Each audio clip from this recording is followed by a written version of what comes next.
Before we begin this video, huge thanks to Cherry Jarnegizolo for the pledge. You're absolutely fantastic. Do you think modern politics have a place in fictional entertainment? There's a difference between having politics as an element of the story and having contemporary politics as an element of the story. If you want to have politics as the elements of the story, that's perfectly fine. Politics are core parts of humanity's life. They're going to be topics of discussions for lots and lots of people, just like in real life. There's nothing wrong with having fictional stories with political elements and influences. This isn't new in comic books either. Oliver Queen is a mayor of Star City, and Lex Luthor was the US president. Yeah, Lex Luthor as president. Imagine that. Speaking of him as president, you guys should check out Superman Batman Public Enemies. It's entertaining. It has one of the best Batman-Superman chemistry ever. You guys should definitely check it out. Now, politics in fiction is nothing new. However, what about modern politics in fiction? Do you think modern politics in fiction have a place? Well, all you have to do is to follow this scenario. There's a story of Lex Luthor becoming president. Then there's a story of Donald Trump becoming MODOK. Time travel 100 years into the future, and what can the future comic book readers comprehend more? Well, in my opinion, they would comprehend Lex Luthor being a president more because at least they explained it in a fictional event. Readers of the future are going to be confused with Donald Trump depicted as a villain in a mainstream comic book. Why would they depict a real-life president of the United States as a villain in a story as opposed to a fictional one? At this moment, politics in fiction feels a lot like pop culture references, like the awful pop culture references in those awful parody movies, except instead of references, they made into something else more annoying. They made those politics integral into the story. They made it integral to not only one story, but several stories. I already made videos on this, they're on my Minds blog down below. I also want to ask another question. Who does these sorts of things appeal to? Who do you think will be pleased by the presence of Donald Trump being depicted as a villain? Is it hilarious? Well, maybe yes, but why put all of your grievances on him in a mainstream comic book? Why not put your grievances on a simple desktop destroyer? Look, just shoot him! You don't have to shoot a freaking water gun like that stupid dumbass teacher. You can just do this. Look at this. Shoot his face. Shoot his face, okay? Shoot his face. This is how you vent your stress instead of just, running up on the streets and actually doing all of these things in real life. Take a chainsaw, okay? Take a picture of Donald Trump and actually saw his freaking thing off. This is how you get stressed out. You see? How about unsolicited opinions on Israel? Seriously, as a writer, shouldn't your job be showing instead of telling? I mean, what are the unsolicited opinions on Israel? I mean, that's a lot of telling if you ask me. Anyway, I think one of the most productive ways of going to this is examining the target audience. Of course, the people who hated Donald Trump are going to be pleased, but while I can't say that there are lots of people who don't like Donald Trump, I don't think they hate it so much that they want to see him being depicted in a comic book. At least the Surgeon Simulator Donald Trump DLC offers non-stop hilarity for everybody, even if you like Donald Trump. This one is just pure unsolicited cringe. People go into comic books to escape from the immature, completely inexperienced, blonde-haired kid Naru Trump. When they see this sort of thing, even if they hated Donald Trump, they're gonna be confused at best and angry at worst. They're not angry on the fact that you put Donald Trump in a bad light. They're angry on the fact that you put something like this in a place where it shouldn't have been.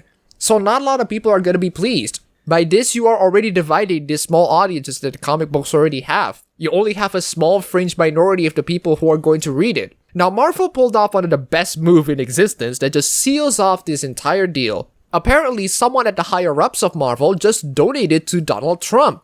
Wait, so a comic book company that hosts anti-Trump comics are donating to Trump? Of course, this causes the remaining audiences that Marvel has to boycott the entire thing because they supported Trump behind their back, stabbing them as their audience. You might notice some of the mindset that these people have. They only care about politics and not entertainment. When somebody supported a cause that they disagree with, they're gonna go riots and boycott the entire thing. Is there something wrong with doing that as a customer? No, you have the right to do that. But that just goes to show you that whatever customers that Marvel left has probably left the stage, leaving Marvel's comic book audiences to probably almost nobody at this point. Of course, this entire thing breeds complaints from people who are concerned about it. People are complaining left and right to just please get politics out of comic books. The recent issue of that Nick Spencer comic making fun of trigger warnings also got people on Tumblr really pissed off.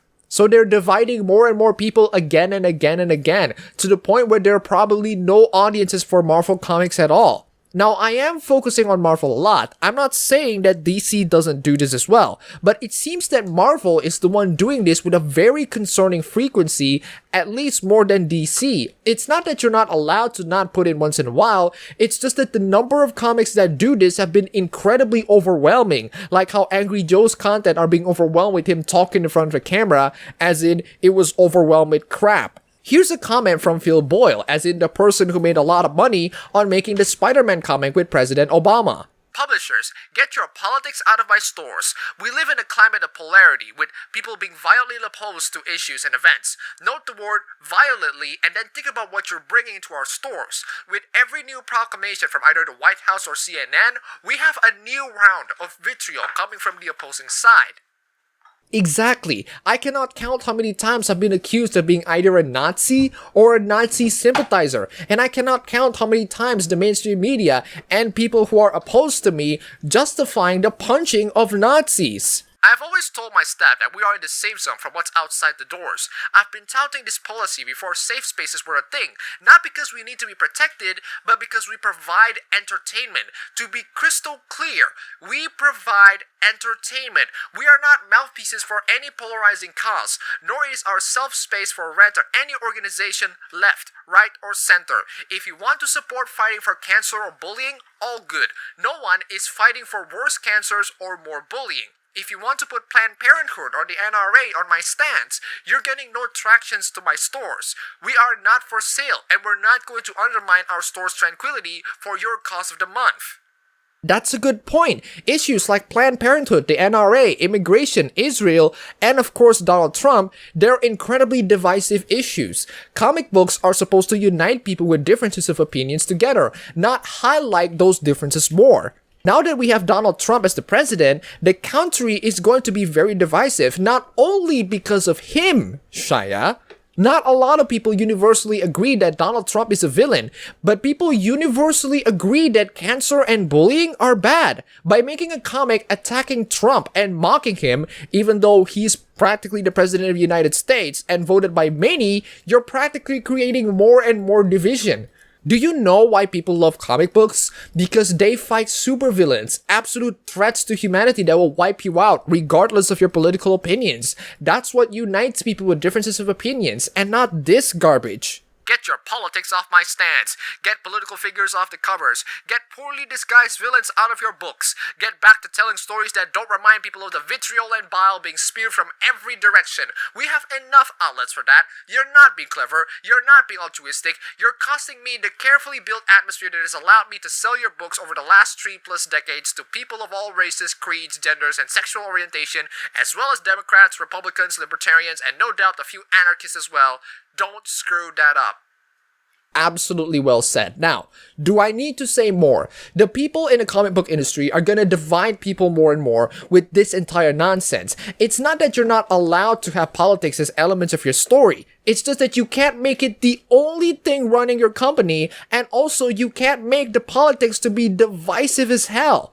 It's almost like your company is being used as a propaganda machine for a particular side of the political spectrum. Again, I suggest you guys, talented artists and writers, to provide actual competition for Marvel. Make your own comic books and superhero origins and stories. Make the ones that are good and try to compete with Marvel and DC. Is it gonna be as successful? No. But at least someone is trying, and trying is more than what I can say to most of the comics these days.